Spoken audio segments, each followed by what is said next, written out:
one in honor of someone who's fought and won.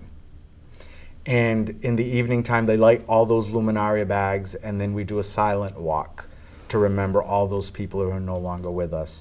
And then the rest of the evening is one big party to celebrate, so awesome. You know, what we've accomplished and to move forward. And again, that cure to cancer is so close. And raise money for a good cause and spend a wonderful time together. It could be your dollar, Shishay, that's going to find that cure. That's how we have to think. I believe that. It's $1, and it could be that $1 that's right. going to find that cure. So I'm very hopeful. I'm very hopeful that we're going to beat this and we're going to get this cure and get rid of it once and for all. That's right. With God's help. With God's help. Yes.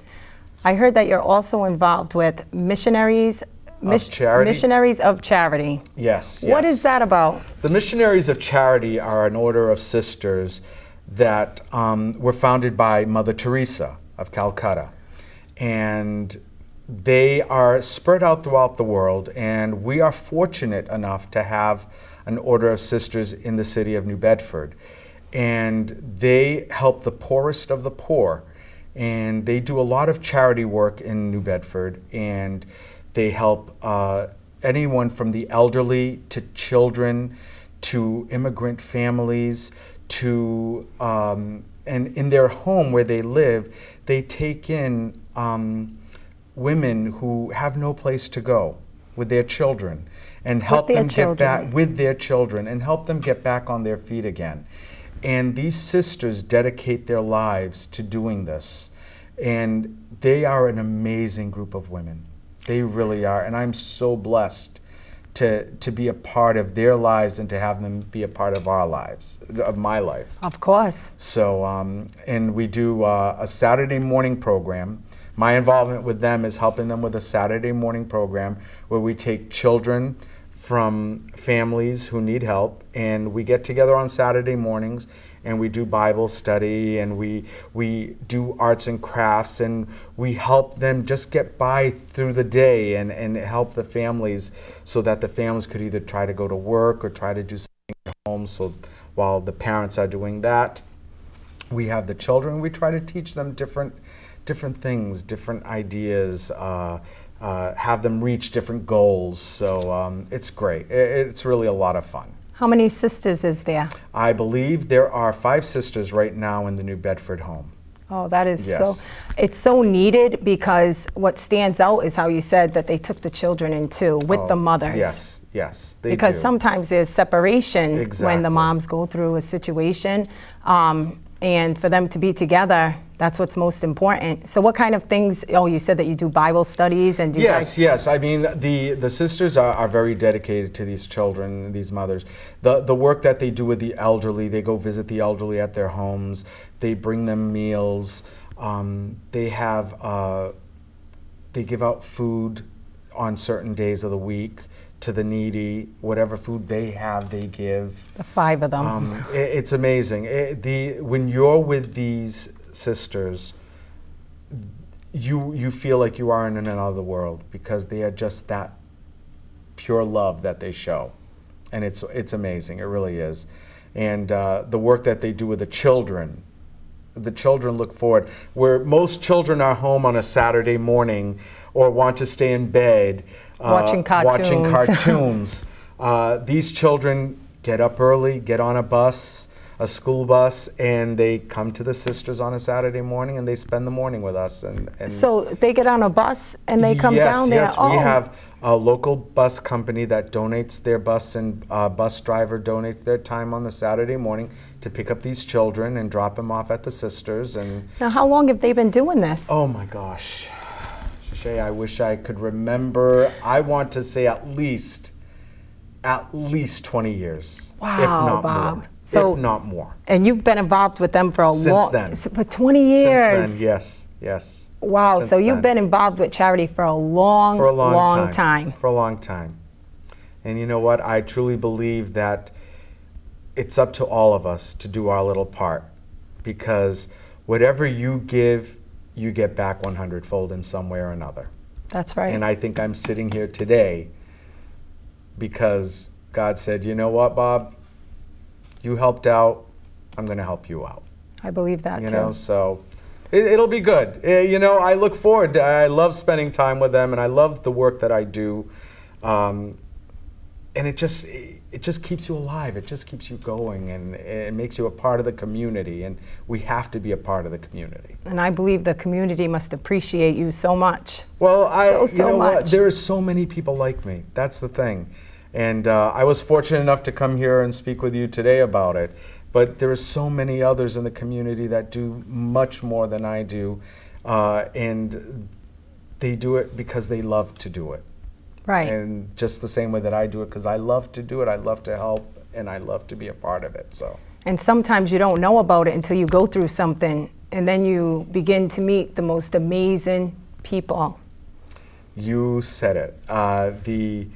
Unfortunately, sometimes something not so good needs to happen in order for you to start realizing the real good that's around your life. That's right, because I can imagine the research you must have done when you were first diagnosed with the colon cancer, and then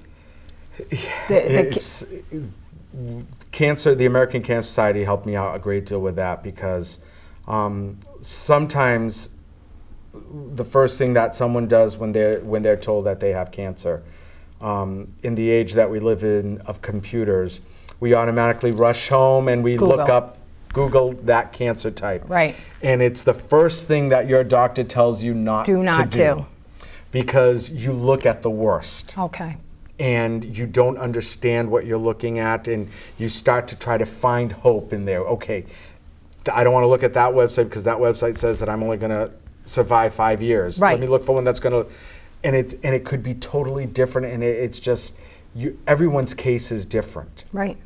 And when I went on the American Cancer Society's website, cancer.org, they were so helpful, and they put me in touch with a live person to talk to, right. and a support group to help me get through it, and told me where I could get more information, and sent me as much information as possible, and talked to me about the different treatments that are available, which is our hope for those who have been diagnosed with cancer. Right. We want to know what's our chances, what's the treatments right. that are available, what are the treatments that are available. So I think that's exactly what I did, and I think people who are first diagnosed with cancer, my only suggestion to them is take a deep breath, don't rush to the computer, and really just talk to your family about it, and just talk to your doctor, and take it slowly from there, because you don't want to occupy your life with what could be, and I saw this on the computer, and I saw that, and oh my gosh, what's going to happen now? It says that I'm only going to survive 5 years, and it's not necessarily your diagnosis. That's right. And I think the most blessed part about that is that you could tell them that, and you've survived it. I've survived it. So you're not just saying something that I don't know what I'm talking about. Right. I know I was one of the lucky ones. I realize that. But half of the battle when you're diagnosed with cancer is being a fighter. You can't just sit there and let it take over you. You have to get up, you have to live your life like you normally would, and you have to fight it, and you have to find every possible way. And when you go one place and you don't like what they say, you go to that second place, and you go to that third place, until you find something that you are very comfortable with, and the type of treatment that you feel is really going to be helpful to you. You keep fighting, and you don't give up, because the day you give up, that's it. That's a sad day. That's a sad day. Never give up. Never, ever, ever give up that fight. Fight.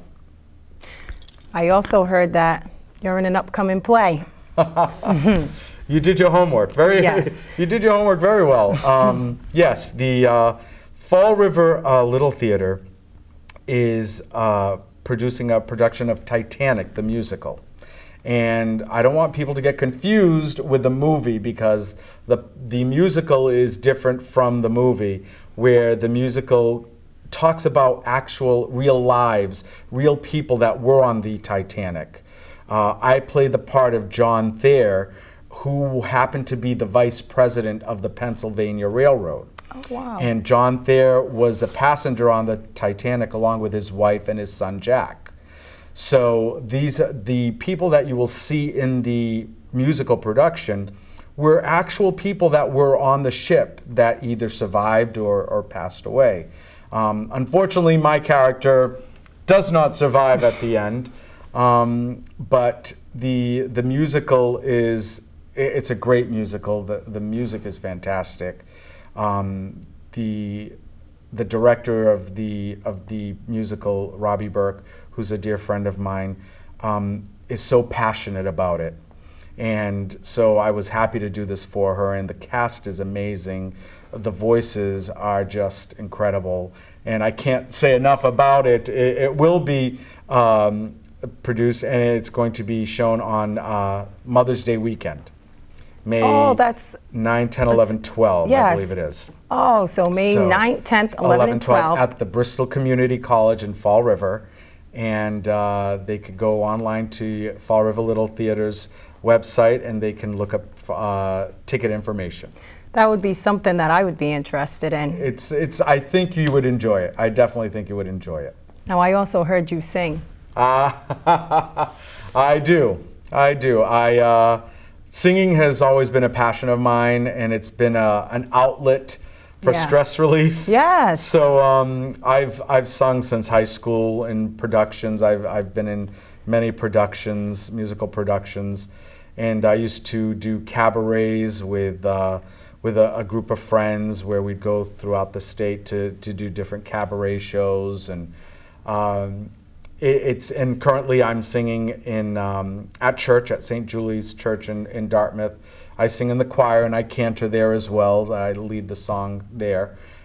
It's a lot of fun. It's a lot of fun, and it's a great way to give God His gift back. So absolutely. So I do enjoy it. Opening up hearts to be able to worship God.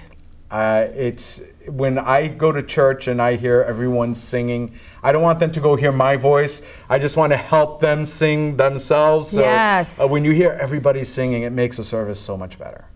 It does. It livens up the service. Absolutely. Bob, it has been a pleasure to have been able to be in your presence this evening. Thank you. You are filled with so many gifts from God, and it's just been an absolute blessing. Thank you so much. Thank you so much. I appreciate you having me. Thank you. Thank you. God bless you. Thank you.